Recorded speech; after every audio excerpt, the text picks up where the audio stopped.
Hello, नमस्ते, अस्सलाम वालेकुम। एक बार फिर से आईक्यू नर्सिंग क्लासेस में आप सभी का स्वागत है। Welcome to all. कम्युनिटी का एक सब्जेक्ट है जिसमें आपको सीएचओ के लिए आज हम पढ़ाएंगे न्यूट्रिशन और nutritional assessment. Introduction to nutrition and nutritional assessment. इसके अंदर सीएचओ क्लास के लिए इम्पोर्टेंट है ये सब्जेक्ट। तो फर्स्ट क्वेश्चन है माइक्रोन्यूट्रिएंट्स इन्वॉल्व। माइक्रोन्यूट्रिएंट्स के अंदर क्या क्या होते हैं? Protein, fat, carbohydrate, all of the above. तो इसके अंदर राइट आंसर आपका क्या होगा यह आपको बताना है।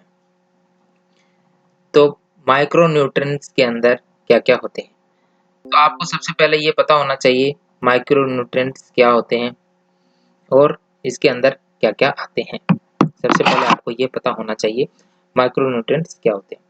तो माइक्रोन्यूट्रिएंट्स इन्वॉल्व, तो माइक्रोन्यूट्रिएंट्स हैं उसके अंदर प्रोटीन, फैट, कार्बोहाइड्रेट और ऑल ऑफ द अबव। तो इसके अंदर जो राइट आंसर होगा वो डी होगा।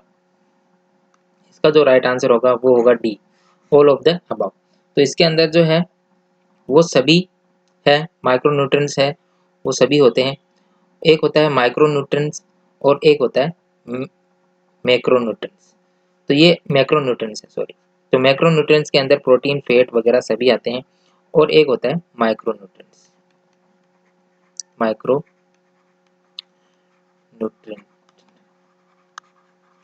माइक्रोन्यूट्रिएंट्स के अंदर विटामिन विटामिन और मिनरल्स, विटामिन और मिनरल्स मिनरल्स आते हैं। तो इसके अंदर जो है मैक्रोन्यूट्रिएंट्स के अंदर प्रोटीन आता है, फैट आता है और कार्बोहाइड्रेट आता है। और इसके अंदर माइक्रोन्यूट्रिएंट्स के अंदर विटामिन्स और मिनरल्स ये आते हैं।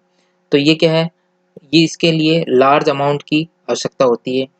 जो माइक्रोन्यूट्रिएंट जो होते हैं ये लार्ज अमाउंट की आवश्यकता होती है, हमेशा अपने बॉडी को लिए लार्ज अमाउंट चाहिए।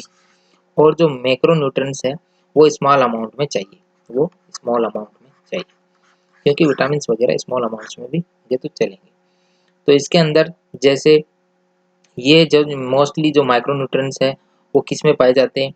मीट में पाए जाते हैं, मीट में पाए जाते हैं और क्रियल्स दाल्स में पाए जाते हैं, क्रियल्स में पाए जाते हैं, मीट में पाए जाते हैं, फिश में पाए जाते हैं, फिश के अंदर पाए जाते हैं। तो ये जो है मैक्रोन्यूट्रिएंट्स वो मीट, क्रियल्स, फिश इनके अंदर पाए जाते हैं। और जो ये होते हैं माइक्रोन्यूट्रिएंट्स होते हैं वो किस में पाए जाते हैं? वो ज़्यादा मोस्टली ग्रीन वेजिटेबल जो होती है, ग्रीन सब्जियां होती है, ग्रीन वेजिटेबल्स इनके अंदर पाए जाते हैं। और ग्रीन वेजिटेबल्स और एग्स और अदर फूड्स होते हैं, फ्रूट्स के अंदर आते हैं, फ्रूट्स के अंदर। तो ये मोस्टली जो मैक्रोन्यूट्रिएंट है ये ज़्यादातर ग्रीन वेजिटेबल, एग्स, फ्रूट्स इनमें पाए जाते हैं। और ये जो मैक्रोन्यूट्रिएंट्स है वो मीट, क्रियल्स, दालों में, फिश में इनमें पाए जाते हैं, मीट में पाए जाते हैं, नट्स के अंदर होते हैं, ऑयल्स में होते हैं। तो ये अपनी बॉडी को लार्ज अमाउंट में आवश्यकता होती है, इसकी स्मॉल अमाउंट में आवश्यकता होती है। अब है नेक्स्ट क्वेश्चन आपका, which of the following rich source of vitamin C. Vitamin C का रिच सोर्स क्या होता है? विटामिन सी का जो रिच सोर्स है वो क्या होता है? विटामिन सी, विटामिन सी को हम क्या बोलते हैं? विटामिन सी का एक, तो इसके अंदर क्या आंसर होगा? इसके अंदर ए आंवला, बी एप्पल, सी गवावा, डी ऑरेंज। तो इसके अंदर जो राइट आंसर होगा वो आप सभी बताएंगे। तो सबसे पहले विटामिन सी जो होता है उसका नाम है ascorbic acid, ascorbic acid, ascorbic acid के नाम से भी जाने जाता है। और ये वाटर सोल्यूबल होता है, वाटर सोल्यूबल विटामिन है, वाटर सोल्यूबल विटामिन होता है। उसके बाद में ये क्या करता है? इन्फेक्शन इन्फेक्शन और वुंड हीलिंग के अंदर, वुंड हीलिंग में ये इसका वुंड हीलिंग में इम्पोर्टेंट रोल है। ये इन्फेक्शन को कम करता है, वुंड हीलिंग कराता है। तो ये प्लेयर, इसका जो रोल है, इम्पोर्टेंट रोल है, वो इन्फेक्शन कंट्रोल में और वुंड हीलिंग में इसका इम्पोर्टेंट रोल है। तो ये मोस्टली जो पाया जाता है वो आंवला के अंदर पाया जाता है। इसका जो राइट आंसर होगा वो होगा आंवला। इसका जो राइट आंसर होगा वो होगा आपका आंवला। आंवला इसका राइट आंसर होगा। एप्पल के अंदर विटामिन सी की मात्रा नहीं होती है, गवावा में, ऑरेंज में हो सकती है, लेकिन जो मोस्टली जो है रिच सोर्स पूछा है, तो इसके अंदर तो जो होगा आंवला इसका राइट आंसर होगा। इसके अंदर आपको और बता देता हूँ और कौन से फ्रूट्स हो सकते हैं जिसके अंदर ये हो सकता है। तो ऑरेंज में हो सकता है, उसके बाद में जो कीवी रहता है, कीवी रहता है, उसके अंदर हो सकता है। लेमन में विटामिन सी होता है, नींबू में, लेमन में होता है। और उसके बाद में स्ट्रॉबेरीज होती है, स्ट्रॉबेरीज उसके अंदर, स्ट्रॉबेरीज के अंदर भी हो सकता है, विटामिन सी होता है। और टोमेटो, जो टमाटर है, उसके अंदर भी विटामिन सी होता है। तो जो टोमेटोज होते हैं, टमाटर होते हैं, उसके अंदर भी विटामिन सी होता है। तो ये मोस्टली आंवला, orange, kiwi, lemon, strawberries, tomatoes, इसके अंदर भी विटामिन सी का सोर्स पाया जाता है। लेकिन यहाँ पे पूछा गया है रिच सोर्स, जो रिच सोर्स है वो आंवला के अंदर पाया जाता है, मतलब सबसे ज़्यादा आंवला के अंदर विटामिन सी पाया जाता है। तो ऐसे क्वेश्चन देखने के लिए चैनल को लाइक करते रहें और ज़्यादा से ज़्यादा सब्सक्राइब करें और शेयर भी करें। तो अब नेक्स्ट क्वेश्चन है, तीसरा क्वेश्चन है विटामिन सी, द अदर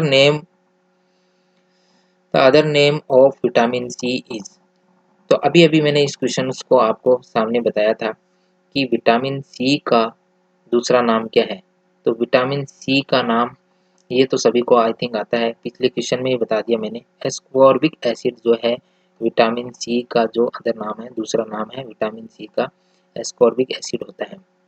उसके बाद में ये जो है फोलिक एसिड, ये बी9 का नाम है। विटामिन बी9 का जो नेम होता है वो है फोलिक एसिड। और जो ये बी बी5 का नाम है, विटामिन बी5 का जो नाम है वो होता है पेंटोथेनिक एसिड। ये बी5 का नाम है। और निकोटोनिक जो है ये बी3 का नाम है। वैसे बी3 को नाइसिन बोलते हैं, विटामिन नाइसिन। तो ये निकोटोनिक एसिड भी बोल सकते हैं। तो ये बी3 का नाम है। तो ये हो गया विटामिन सी जो है, इसका जो राइट आंसर होगा विटामिन सी एस्कॉर्बिक एसिड, जो जाकि आंवला वगैरह में मोस्टली पाया जाता है। आंवला, ऑरेंज ऑरेंज और मैंने बताया था कीवी वगैरह, इनमें मोस्टली पाया जाता है। तो ये सारे विटामिन हो गए। और अगर विटामिन बी1 का पूछ ले तो बी1 का नाम है थायमीन। और विटामिन बी2 का पूछ ले तो बी2 का नाम है रिबोफ्लाविन। तो आपको सारे विटामिन के नाम याद होने चाहिए, एग्जाम में मोस्टली ये पूछा जा सकता है। तो बी2 का नाम है रिबोफ्लाविन, और बी3 का नाइसिन, और बी4 सॉरी होता नहीं, बी5 का मैंने बता दिया पेंटोनिक एसिड। और उसके बाद में बी6 का है पायरोडोक्सिन। बी6 का होता है पायरोडोक्सिन,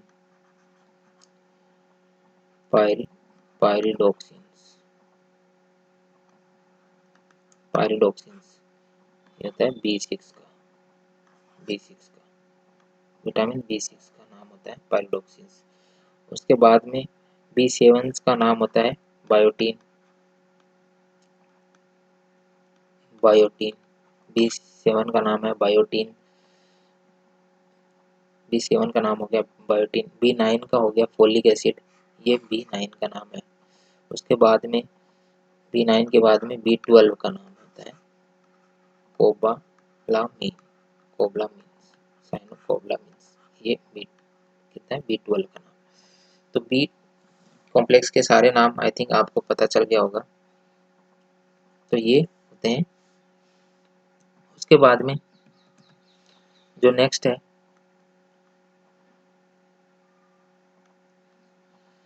4 नंबर क्वेश्चन है नेक्स्ट। तो इसके अंदर retinol is also known as, retinol is also known as, retinol क्या है? रेटिनॉल भी एक विटामिन होता है। तो इसका क्या आंसर होगा? Retinol is also known as vitamin B, vitamin D, vitamin A, vitamin E. तो इसका जो राइट आंसर होगा वो होगा आपका vitamin C, vitamin A. A, vitamin A को रेटिनॉल के नाम से भी जानते हैं, विटामिन ए को रेटिनॉल नाम से भी जानते हैं। विटामिन ए है जो क्या होता है आपका, फैट सोल्यूबल विटामिन होता है, फैट सोल्यूबल विटामिन होता है, विटामिन फैट सोल्यूबल विटामिन होता है, जो कि न्यूट्रिशन, जो कि क्या होता है, रेटिनॉल के नाम से जाना जाता है। और ये ओरली दिया जाता है, विटामिन ए ओरली दिया जाता है। बच्चों के अंदर ये 9 मंथ में स्टार्ट कर देते हैं, 9th मंथ में इसकी फर्स्ट डोज लगती है, फिर हर 6 मंथ से इसकी डोज लगती है। तो सबसे पहले जो विटामिन है, विटामिन ए को रेटिनॉल के नाम से जानते हैं, मैंने बता दिया। उसके बाद में बी में बहुत सारे आते हैं, जो बी के मैंने ऊपर बता दिए थे। विटामिन डी को कैल्सीफेरोल के नाम से जानते हैं, कैल्सीफेरोल के नाम से जानते हैं। और विटामिन ई को टेकोफेरोल के नाम से जानते हैं, विटामिन ई को टेकोफेरोल टेकोफेरोल विटामिन ई को टेकोफेरोल के नाम से जानते हैं, ये विटामिन ई को टेकोफेरोल। तो ये विटामिन, इसके जो अंदर जो राइट आंसर होगा वो होगा आपका विटामिन ए, इसका राइट आंसर होगा। ठीक है, रेटिनॉल को विटामिन ए के नाम से जाना जाता है, जिस ए की कमी से क्या हो जाता है, जीरोप्थेमिया, नाइट ब्लाइंडनेस, ऐसे रोग हो सकते हैं, आई से रिलेटेड ब्लाइंडनेस वगैरह। तो ये विजन में हेल्प करता है। उसके बाद में नेक्स्ट क्वेश्चन है आपका,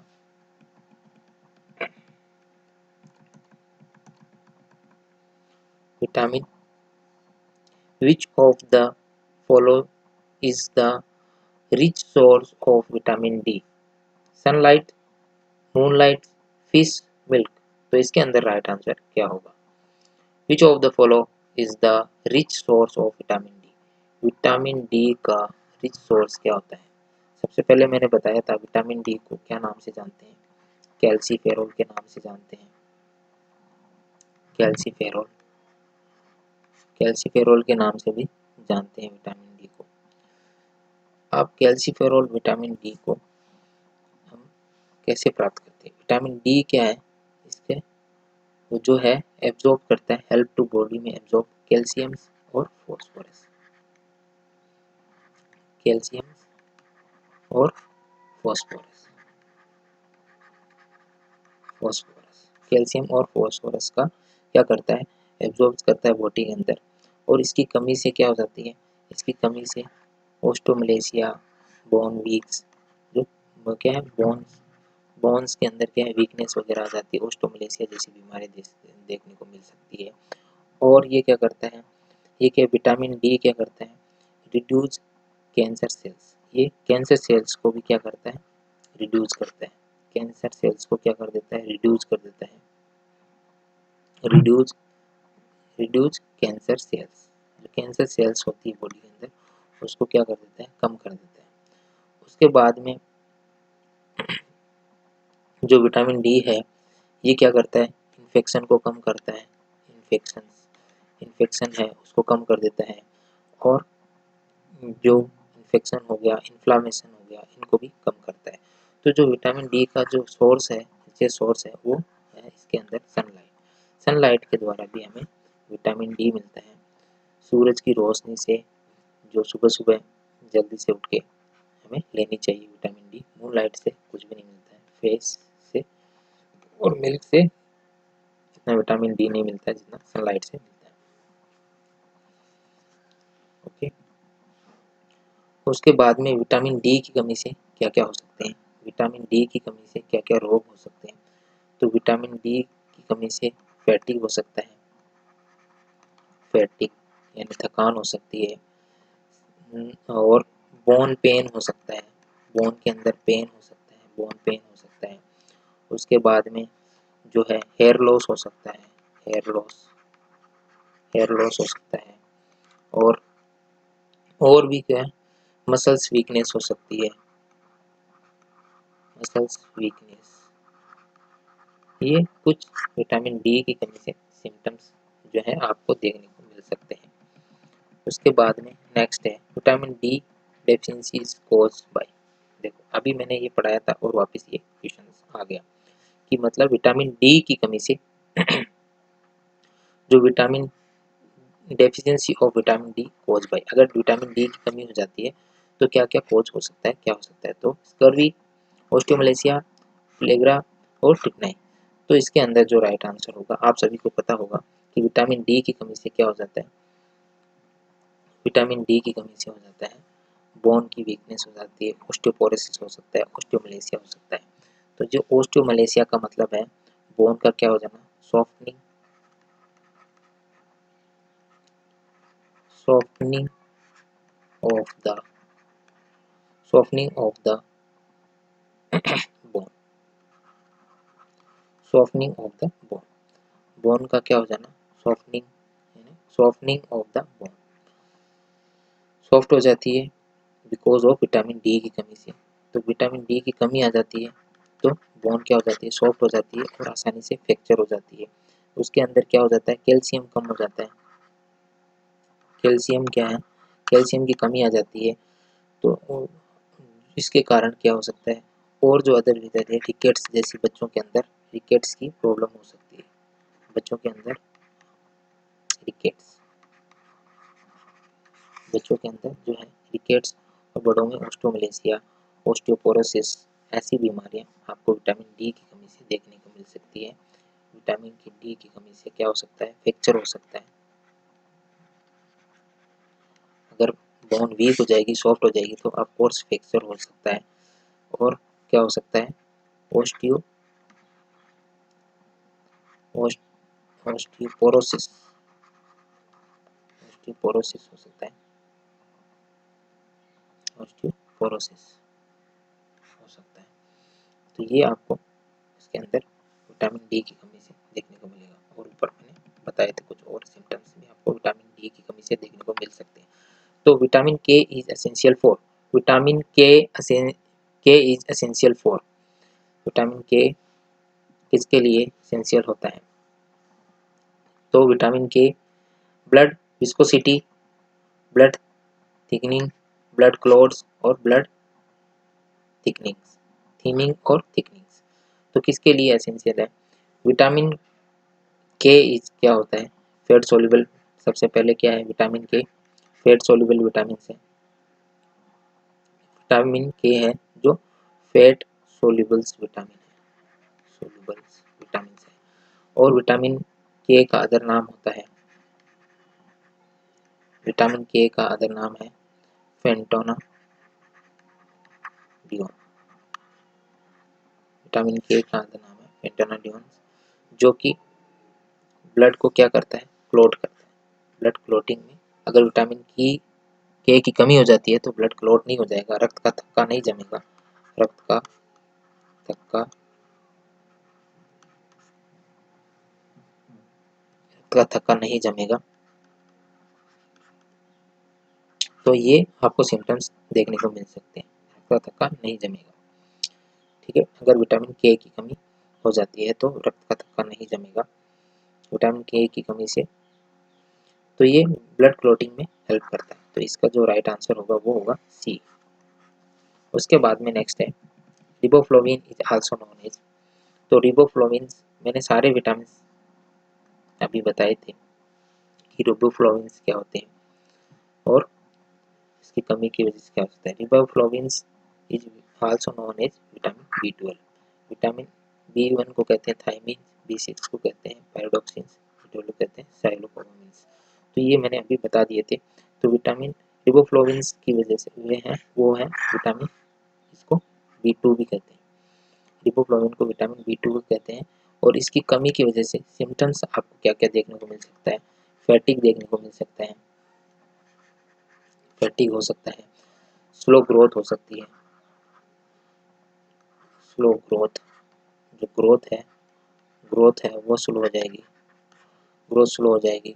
उसके बाद में जो है जो जो स्वेलिंग देखने को मिल सकती है, swelling of the throat,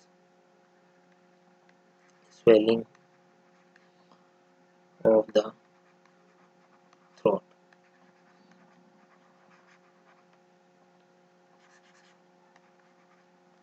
swelling of the throat,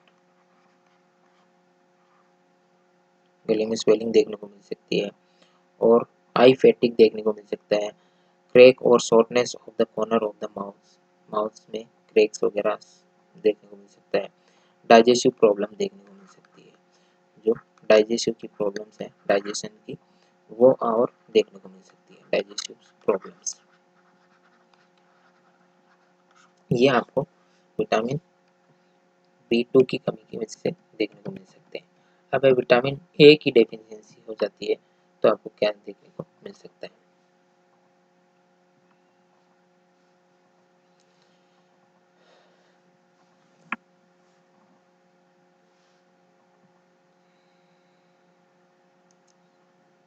तो B6 की वजह से डिप्रेशन, डिजीनेस, नोजिया वो भी देखने को मिल सकता है। लेकिन विटामिन ए, जो विटामिन ए है, विटामिन ए की कमी से आपको क्या क्या देखने को मिल सकता है? तो इसके अंदर है आपका vitamin A deficiency cause by night blindness, xerophthalmia, Bitot spots, all of them. तो विटामिन डे ए मैंने बताया था अभी, रेटिनॉल होता है इसका नाम। विटामिन ए का नाम अदर नेम्स के नाम से रेटिनॉल के नाम से जानते हैं। और इससे जो है आई की प्रॉब्लम्स होती है, night blindness, xerophthalmia, Bitot spots, ये सभी इसकी वजह, कमी की वजह से हो सकते हैं। तो विटामिन ए की कमी से सारे हो सकते हैं, इसलिए इसके अंदर जो आंसर होगा वो डी होगा। चैनल को ज़्यादा से ज़्यादा लाइक करें, शेयर करें, सब्सक्राइब करें। अब वापस है vitamin B6 also known as, जो विटामिन B6 है उसको आप क्या नाम से जानते हो? विटामिन B6, तो B6 को आप क्या जानते हैं? पैराडॉक्सिन के नाम से जानते हैं, जो मैंने अभी प्रीवियस क्वेश्चंस में बताया था। B6 को हम पैराडॉक्सिन के नाम से भी जानते हैं। रिबोफ्लोविन B2 है, थायमिन B1 है, नाइसिन B3। तो ये मैंने बता दिया है, B6 के नाम से भी जानते हैं। तो ये इसकी कमी की वजह से क्या हो सकता है? डर्माटाइटिस हो सकता है, डर्माटाइटिस, डर्माटाइटिस हो सकता है। स्किन का इन्फ्लामेशन हो जाता है, यानी inflammation of the skin, inflammation of the skin, ये स्किन के अंदर इन्फ्लामेशन हो जाता है। उसके अंदर रेड और रेशेस हो जाते हैं, रेड कलर के, वो देखने को मिल सकता है। उसके बाद में क्रैक्स, कॉर्नर्स और लिप्स वगैरह देखने को मिल सकता है। इसके अंदर और क्या सिम्टम्स देखने को मिल सकते हैं? तो इसके अंदर डिप्रेशन, डिप्रेशन, डिप्रेशन और डिजीनेस, डिजीनेस, डिप्रेशन का मतलब सैडनेस हो गया, डिजीनेस मतलब फैटिंगनेस हो गया, नोजिया, नोजिया, वोमिटिंग्स, वोमिटिंग्स और shortness of mouth, shortness in the mouth, mouth के अंदर छाले वगैरह ये भी देखने को मिल सकते हैं, शॉर्टनेस ऑफ माउथ। तो ये अगर आपके मुंह में छाले वगैरह हो जाते हैं तो विटामिन B6 वगैरह, विटामिन अगर बी कॉम्प्लेक्स की टेबलेट देते हैं तो उसका इफेक्ट ज़्यादा है, B6 और B9 भी दे सकते हैं। तो ये इसके अंदर जो राइट आंसर होगा vitamin B6 is also known as, तो पायरिडॉक्सिन्स, इसका आंसर है पायरिडॉक्सिन्स। तो आई होप आपको ये क्लास पसंद आएगी। Thank you so much. Class को ज़्यादा से ज़्यादा लाइक करें, सब्सक्राइब करें। Thank you so much.